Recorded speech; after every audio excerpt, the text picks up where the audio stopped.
Welcome to Networking RX, a podcast devoted to helping business professionals like you enhance your networking skills in order to become more proficient giving and receiving quality business referrals and improving the overall quality of your life and the lives of those around you.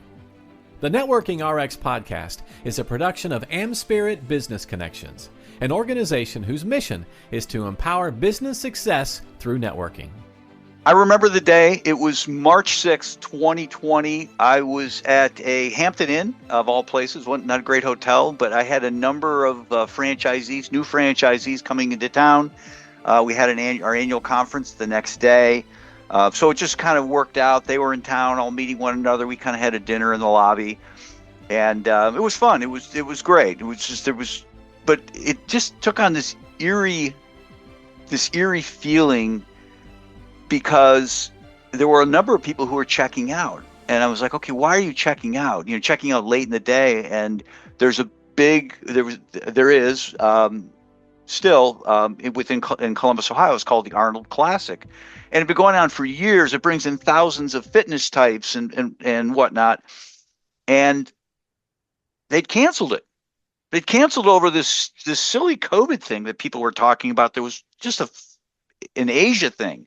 And somehow it made it to the States, and I couldn't believe that they were canceling this thing. And that just kind of led into, I remember that next week, like, okay, what's happening with this? And the governor shut down the state, and COVID. We all kind of have our old stories. What was going on. Some businesses shrank, some folded, some survived, mainly out of relationships. And that brings me to my guest today. She's got her story. We all have our own story, but Lori Asbury is the founder, CEO of CMO and Company. It's a marketing and branding agency known for strategic creativity, smart growth partnerships. She has decades of experience. Her and her teams have decades of experience helping companies clarify their message and expand their reach.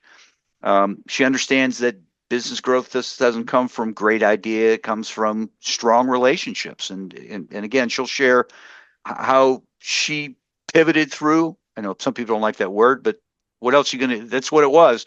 But how she leaned on relationships during one of the most uncertain periods in really modern business history, really recorded history.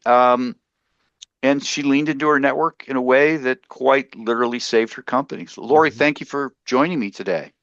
Thank you for having me. I look forward to our conversation. So, give me the story. What happened? So CMO co-marketing and advertising, initially, our company was really kind of designed to be a fractional chief marketing officer service, where we worked with companies really in the $1 million to $75 million range who may be in high growth mode, need strategic marketing services, marketing strategy, expertise, and so forth, but don't necessarily have that internalized. And so we offered, fractional CMO services, but eventually we evolved into a full service ad agency because we found that a lot of our clients couldn't execute on any strategy that we developed. So it just kind of evolved over time. But we've been boutique. I mean, we've 15 years now in business, and, we've always had to be scrappy and always have to kind of always reinvent ourselves, always kind of look to the market, to what the market's dictating in terms of how we grow our business, how we shape the business, and in terms of what aspects we're going to invest in terms of like video or media, buying and selling or what have you. So during COVID, it was just, it was really tricky because a lot of people, the first thing and their first initial reaction was to cut advertising. A lot of people should not see it this way, but they do see advertising or marketing services as a discretionary expense. And really it's an investment in your organization. But people, if they have to cut and cut expenses, that's one of the first places that an organization looks to cut. And so we felt that for sure. Some of our clients came and said, hey, we're going to have to pause right now and like wait and see what happens with this COVID. How long are we going to be shut down as a society, and how is that going to impact the business? And let me kind of get my bearings on this before we can continue on with services. So we were certainly, really worried about how that would impact us. And we did lose some clients. And we had some clients actually say they were going to pause their services, but then came back a couple days later and said, we need to keep going. And so we were able to keep some of our retainer clients, but it did really challenge us at that time to really think outside the box, how we can create non-traditional streams of revenue, really just through brainstorming with my team internally and just thinking about how we could leverage our relationships that we've built, either current relationships that we had, going with our clients, or past relationships, or even vendor relationships, which is really what this kind of our saving grace during COVID turned into, was just leveraging a vendor relationship that we had, to, really just broker partnerships, broker relationships, and monetize them in some way. And so that's what we were able to do. Yeah, it's there's a book out there, Dig Your Well Before You're Thirsty. I mean, it's, Mm-hmm. you built relationships before the storm, right? I mean, these all Mm-hmm. were here. You weren't scrambling to build relationships. I had a lot of people calling me shortly after the whole, we'll call it the lockdown. I joke about it, but the financial advisor in Rhode Island who, wants to be my advisor. You're 7 states away. Why? And so you weren't really trying to get anything. I don't know that you were necessarily desperate, but you're just kind of expanding your circles, and networking is about planting and not hunting. Yeah, absolutely. And we did intentionally need to create some income. I mean, that was Yeah, something that sure. we wanted to make sure that we were, maintaining our, income needs in order to be able to make payroll and keep operational and that type of thing. So it was a little scary for sure during that time, but we did have legacy clients that stayed on with us. But as I mentioned, we did lose some clients. So really what we did was, just start talking to our clients and asking them, hey, is there any project help that you need? Is there any, can I make an introduction to you, with somebody that may help your business, and just really talking to people, getting out there, getting on the phone. How's COVID impacting you? So I had actually reached out to a vendor of mine that I had worked with on some packaging. So CMOCO, if we have a client that has a packaging need, we'll do the design. We'll do the actual packaging design, the brand implementation of that design and so forth, but we don't source the material. So we would work with a packaging provider, and then we would provide the designs to the packaging company to actually source the material. And so I was talking to a vendor that I had worked with in the past, and I said, hey, yeah, how's business for you? What's going on in your world? And here's what's going on in mine. And he said, well, I've partnered with a company out of California that is actually manufacturing swabs for Hmm. testing COVID. They're a competitor to some of the swab manufacturers on the market today, and I'm helping them from a packaging perspective, and they're looking for strategic introductions for, to be able to get these swabs sold. And if you have clients that are in the healthcare space, that could potentially use these swabs, and you can make that strategic introduction, then and they actually make some sales, then we'll give you a percentage of the sales. And so I said, you know what? We actually have worked with several labs and have been the marketing company for several labs in the past. And so we made some strategic introductions, and were able to broker those relationships, get some swabs sold, and actually made a really nice percentage on those sales, which really helped us survive during COVID. But the greater thing about it was really just mailbox money. Once we kind of opened, and brokered that relationship, there was really no labor or cost, Yeah. to that income. So it was really just pure profit. How did you meet that client, if you will, originally?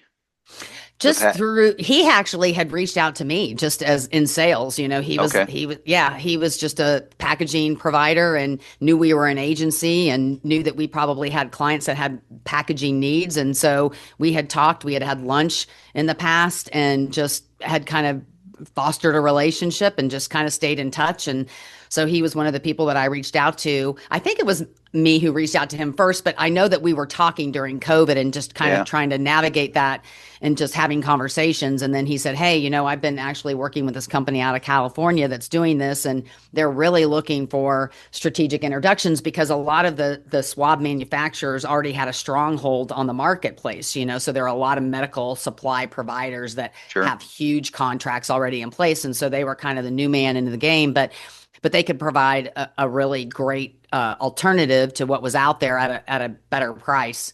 And so we actually were able to kind of, broker those relationships, get a lot of interest initially because people were buying them in such volume at Yeah. that time because they were the tests. They were the swabs that were being used, the ones that go up the nose to actually swab for COVID. And so, yeah, it was just really, it was a blessing from God for sure. Well, again, it's these are relationships that you have forged years before, Hmm. um, and it's not just the packaging person; it's all the healthcare. I mean, you kind of you were the matchmaker, right? Yeah, and The it corporate, provided a solution for them too, right? So it was yeah, a good, and that's one thing that I will say that we're always going to stay, ethical about this. So we're not going to just broker relationships just to broker relationships. I mean, we really are, we want to be mindful of the relationships that we have and be good stewards of those relationships with our clients and make sure that any opportunity that we're presenting to them is in their best interest. And so that was always a primary concern. But we still, even this week, my team and I got together and we were really challenging ourselves.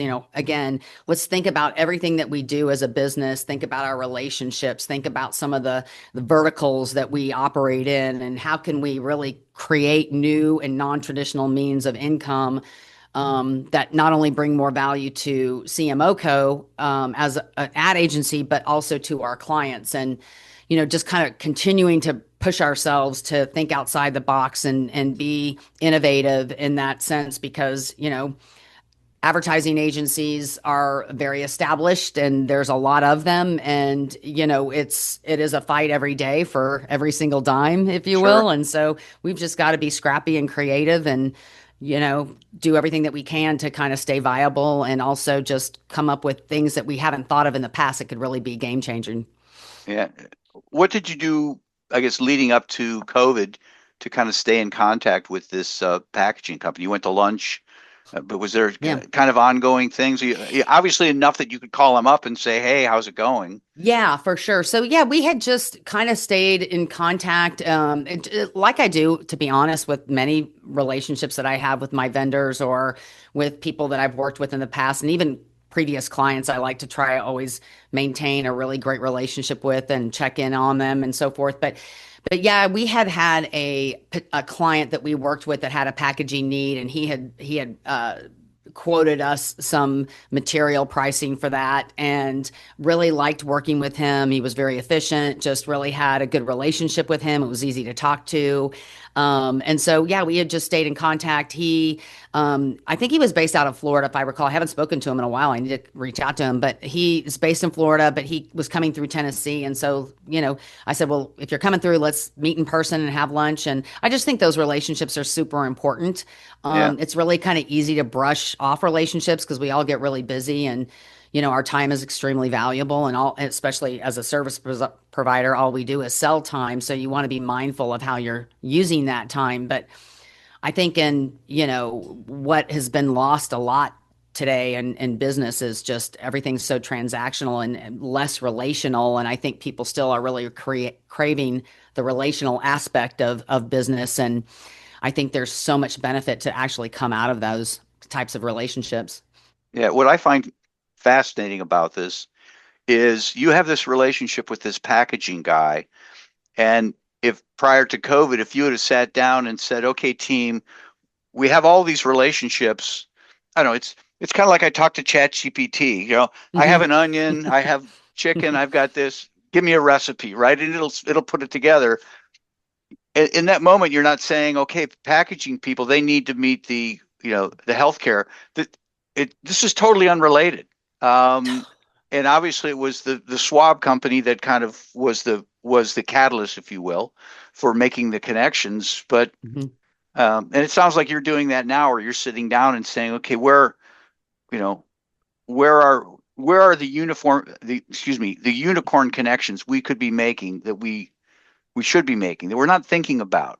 Right. Um, Or even coming up with ideas. Like one of the things too is like, yes, leveraging the relationships that we have around us, but also us thinking internally and brainstorming internally about value added ideas that we can take to our clients that we could potentially monetize with them. yeah, So like coming up with I'm using this hypothetically, but let's say we coming up with a software program or something that might be helpful to their business, or something that they can make turnkey that they can then go out and sell, and we can help develop something like that and then share in the monetization of that. So it's just trying to be, again, innovative and not always think, okay, this is all, we're going to always rely on our core competencies, because while we are extremely competent in what we do and we do a good job for sure for our clients in that regard, it's just there are going to be times that times are tough, and you lose a couple clients, and as a small business, we're a boutique agency. We have about 11 employees total, and you lose a couple of accounts, and that can have a huge impact on your business. So you always yeah. have to be creative about what you're keeping in the pipeline. And it's not just traditional lead generation. It's being thoughtful about other things that you can do to potentially generate revenue. And sometimes those things turn into be really big things. Like in that case, it just turned into be really great mailbox money for us. Yeah, no, um, I love the creativity. I love the innovation. And I think it's important that we look at other businesses and have other relationships out there. I use Netflix as an example. I mean, Netflix is a streaming service now, but when I was first introduced to Netflix, I wasn't a subscriber, but I had a friend who was using Netflix, and he explained it to me. And it was he would get these DVDs in the mail, and he'd watch them, Hmm. he'd send them back. It's like this, never heard of that. I just go to Blockbuster, you Right. know. And And look where Netflix is now. yeah, well, look where And Blockbuster look, isn't. that's exactly right. Yeah. That's exactly right. Well, and we have other programs too that we really do try to get out there and try and talk about to our clients. So, for example, one of them is it's a white label program. So we may have clients that have marketing needs, Hmm. and we can offer marketing services through our client's brand name to their clients, providing them, a turnkey service to offer to their clients, an additional service to offer to their clients, and then we actually do all the work, and they just take a percentage of it. But it's things like that where we can get out and kind of tell our story and just be innovative about how we work together. And at the end of the day, if I'm providing a service to a client that's going to then turn around and provide that service to some of their clients, and it's under their brand name, what do I care? It's helping them, and Yeah. and it's creating income for them, and it's creating income for me. And so it's just, again, trying to be as creative as we possibly can. Well, I think you have to be. Yeah, I mean, you have to be in business. You said it earlier. There there are a lot of marketing. Well, there's a lot of everything out there. Hmm. And if it's successful, you're going to have competitors sooner or later. So you need It's to, And I yeah, have a ton of competitors, so yeah, yeah, it just not only locally, but obviously nationally and regionally. So yeah. it is harder and harder to kind of get your word out, keep leads in the pipeline. So, you just have to really think about how do you stay viable. And again, one of the other things that we've tried to be really strategic about is just being mindful of what the market is telling us we need to do, in terms of how we grow the business. And, this past year, I've recently expanded into a in-house video production where I used to outsource some video production. So I have two in-house videographers, and they're fully equipped, and we shoot and edit. One of them's drone certified. And the reason that we did that, and the reason I internalized it, was because the market was demanding more video content. So just in the way that people consume media now through social media and digital advertising, there's just such a demand for video content. And I knew that I could monetize that pretty quickly by upselling video services to current clients, but also just creating a new monetizable service that we didn't necessarily have. I mean, we were able to always do video production. We would do the creative, the writing, the so forth, and kind of the pre-pro and all the front end, but the actual production itself, I'd have to outsource. And not only was it long and cumbersome in the turnaround process, but you'd lose a little bit of control. But also, my margin was really tiny on Yeah. that. And so it just made a lot more sense for me to internalize that now. And we're really both of these videographers are pretty much nonstop busy all day long. So that was a smart move. And so, but again, I wouldn't have done it if the market wasn't telling me to do it, because, again, as a small business, you just have to be judicious about how quickly you grow. And I'm kind of don't want to bring on employees that I feel like I'm going to have to let go and take that risk. Yeah. And so I really try to be mindful about who I'm bringing on and making sure that we're in a good place to be able to afford somebody over the long haul. Yeah, I'm sure that's It's a not an juggling easy. act. Yeah, it's not an easy decision. It's not an easy It's decision. not, it's a grind. And it's, I always say to anybody that, wants to start a business, go for it. It's so rewarding, but it's also not for the faint of heart. No, no. Yeah, if it were easy, everybody would do it, This right? is true. Everybody This would is do so, it. this is so true. So yeah, it can be lonely. It can be rewarding. It can be lonely as well. How can the audience help you? Who are you looking to meet? Yeah. Well, we love to talk to a lot of people, so we're certainly open to, any way in which we could help anybody directly grow their business. Obviously, if you have a business and you're looking for ways in which to grow it, or you've started a business and you're stagnating, we're really, I think, extremely strategic. We don't like to just jump right to marketing tactics. We really like to understand the business, what your goals are, how you fit in your competitive set, how you're telling your story, how you're differentiating yourself. So if you don't know those things, we're able to help you figure those things out, really help create a lane for you to be successful. So we really like to do that strategic planning on the front side, and then we can get into the execution of that strategy on the back side, and we have the infrastructure to be able to do it. But I think one of the great things about us being boutique is that we're extremely collaborative. We're all very trained, very seasoned, experienced in what we do. So it's very relationship driven. We're very much a partner, a true strategic partner. We're not looking to take on clients that just want a vendor that's just going to push some campaigns and be the end of it. That's really not how we work best. We work best with our clients when we are a true strategic partner and we have a seat at the table. And so anybody that's looking for, some really good strategic marketing doesn't necessarily need it in-house, but needs kind of that thinking and needs some resources. It's a pretty turnkey solution for businesses looking for that type of support. Well, I appreciate you making the time to be on here. This is, to me, this is not a cautionary tale, but an insightful tale. I guess cautionary, never burn bridges, right? You never know where these things are going to go. Insightful, you have no idea, how you might be able to connect two things together and save yourself or, catapult yourself forward. I look forward to staying in touch. I'm sure you have other stories. We will get you back on. Well, thank you so much. Yeah. And again, feel free, if anybody wants to reach out to me directly, feel free to do so. It's just Lori, Lori, at cmoco.com. Can they get you through the website? Yeah, the website is cmoco.com. Yeah. Okay. Pretty direct. And yeah, you can learn all about us there and see our portfolio and see the types of services that we offer. And certainly feel free to reach out either way. Thank you. Thank you. Thanks for joining us on the Networking RX podcast. Please put what you've learned into action today and let us know if you have questions, comments, or ideas for future topics. You can email them to us at podcast@amspirit.com. That's AmSpirit.com. Finally, so you never miss an episode, be sure to subscribe to the Networking RX podcast through iTunes, Overcast, or however you receive your podcasts. Now get out and network with someone. The Networking RX podcast is the copyright production of AmSpirit Business Connections. All rights reserved.